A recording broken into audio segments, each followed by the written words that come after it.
Hello everyone, this is the Crimson Cure, welcoming you to the Crimson Tower, a place where we keep a feminine foot on the neck of the gynocracy, feminism, and black male misandry.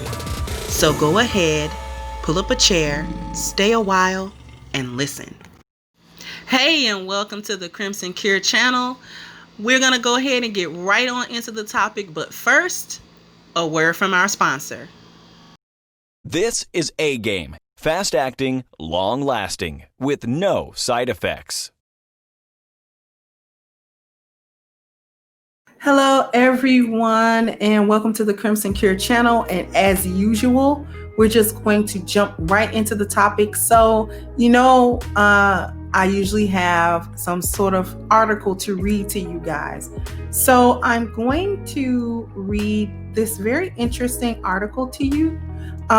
Pretty short. And I just want to share this with you guys today. It says, Boy Scouts of America accuse Girl Scouts of starting war. A recruitment drive by the Boy Scouts of America is proving highly damaging to the Girl Scouts, lawyers acting for the latter organization say. The infringement meant many parents mistakenly signed their daughters up for Boy Scouts thinking it was Girl Scouts. In response, the Boy Scouts accused the Girl Scouts of starting a ground war. Boy Scouts dropped the word boy from its recruitment program and opened up to female members in 2018. It said at the time that it was renaming the Boy Scouts program Scouts BSA as it prepared to allow girls to join. But the Girl Scouts said the change would erode their brand, calling the move uniquely damaging to them, filing an initial lawsuit in November 2018 against trademark infringement. Last month, lawyers acting on behalf of the Boy Scouts asked a judge to throw out the lawsuit, which suggested it could not use scouts or scouting in its recruitment material for girls. In the latest filing at the Manhattan Federal Court on Christmas Eve, the Girl Scouts described the new recruitment program as highly damaging to its organization, having caused an explosion of confusion among parents. As a result of Boy Scout infringement, rampant instances of confusion and mistaken instances of association between Boy Scouts and Girl Scouts, the paper stated, adding that the organization could provide proof of such instances. In a statement released on Saturday, the Boy Scouts said that this was not only inaccurate, with no legally admissible instance of this offered to date in the case, but it is also dismissive of the decisions of more than 120,000 girls and young women who have joined Cub Scouts or Scouts BSA. In October 2017, the Boy Scouts Board of Directors voted unanimously to open the century-old club to all children. The move triggered a fierce backlash online, with Girl Scouts accusing the group of initiating a covert campaign to recruit girls into an organization that had a well-documented declining membership. The Boy Scouts reportedly has close to 2.3 million members in the U.S., down by about a third since 2000, compared with about 1.7 million members for the Girl Scouts, excluding adult volunteers. Now, why do I bring that up? Why do I want to talk about this? Because this is an example of how intersectionality, feminism, and all of these different ideals, these so-called progressive ideals, come together to make the waters very murky on what's acceptable, what's a good move, what's not a good move.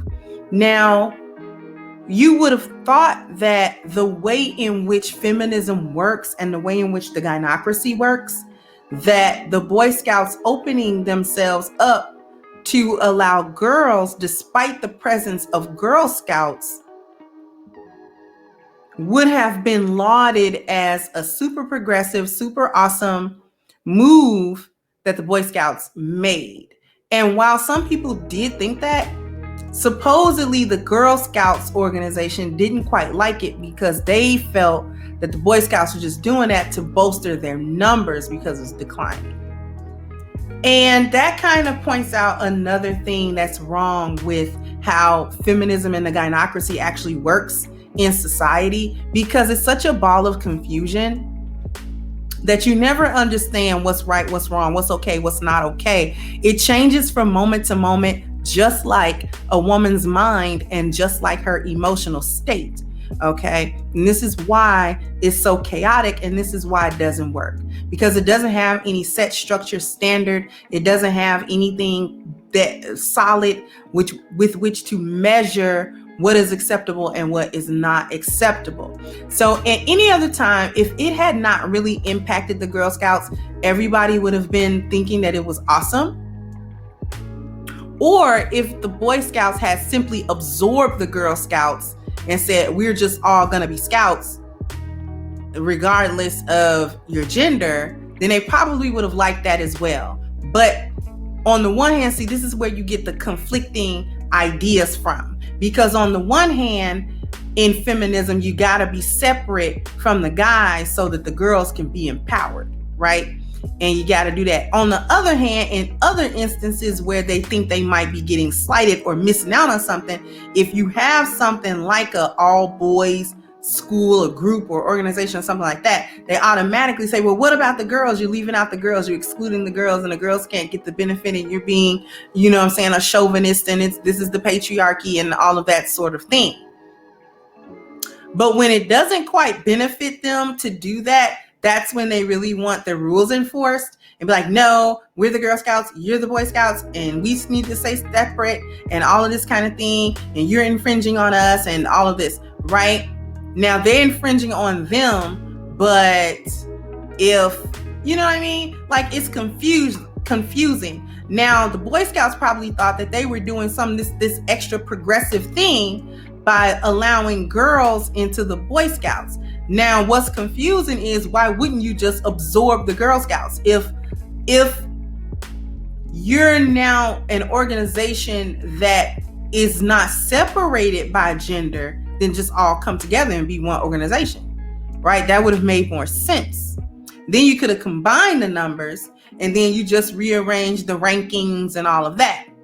But feminism wants it both ways. They want it always. They want their cake and to eat it too.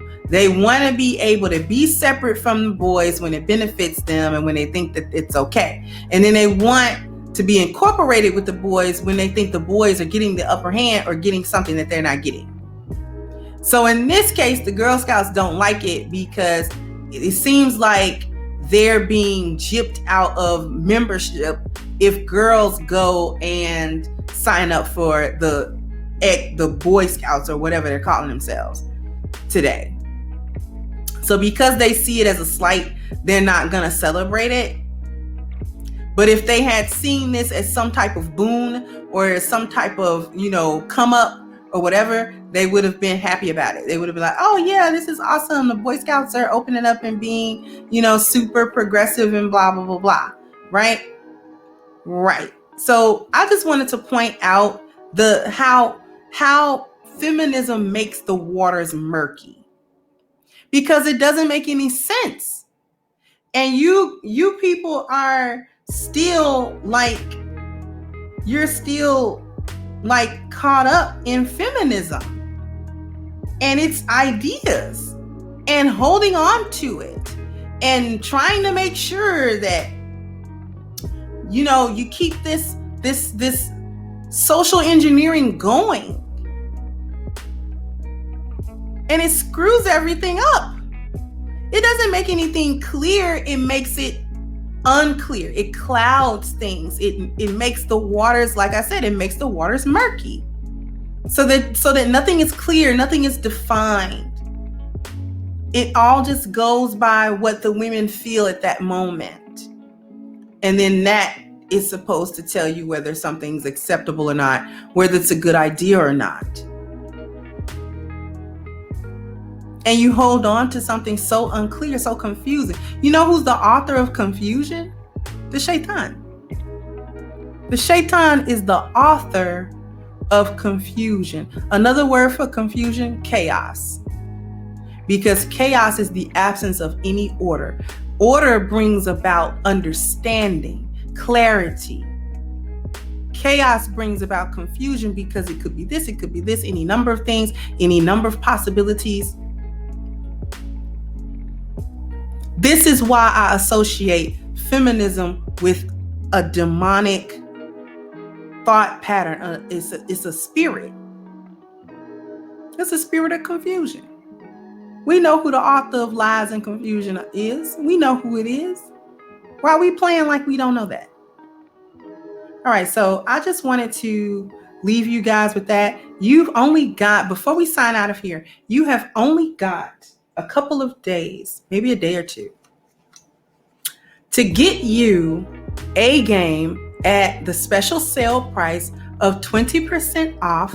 So what you want to do right now, is click down into the description box and click the link for A Game at agameherbal.com. Use the promo code Kindred20 in order to get a 20% discount. Time is winding up, you guys. You really don't want to miss that sale, and you really don't want to miss all of the benefits of A Game. So men, go ahead and get yourself the gift of good health. And ladies, get your men in your life the same gift. All right. And that's it for today. Peace out. Hey guys, please like, share, and subscribe to the channel and hit the notification bell. And if you've got more to say on the topic, leave a comment down below. Also, don't forget to support our sponsor, who so graciously supports this channel by clicking the description box and the link for A Game at agameherbal.com. You can go ahead and get a 10% discount off of your next purchase using the code Kindred10. This has been yet another Crimson Cure production, and I'll catch you guys on the next one.